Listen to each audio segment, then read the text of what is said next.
were particularly in Metro Manila, yun pong tinutukoy ninyo na nag-viral na video?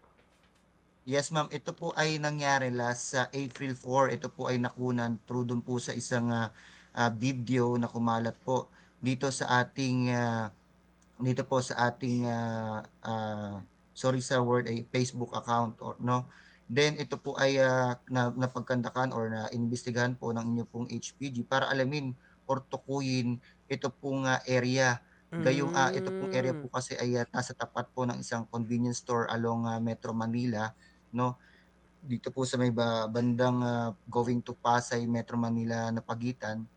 And again, ma'am, hmm. ongoing ating backtracking para malaman kung ano po ba or yung ano yung pagkakakilanlan nito pong pagmamay-ari nitong number 8 na plaka. Again, we Opo, are still coordinating with the oo, House of okey. Representatives para tukuyin din kung talagang legit ang paggamit ito pong number 8 na plaka po na ito, ma'am.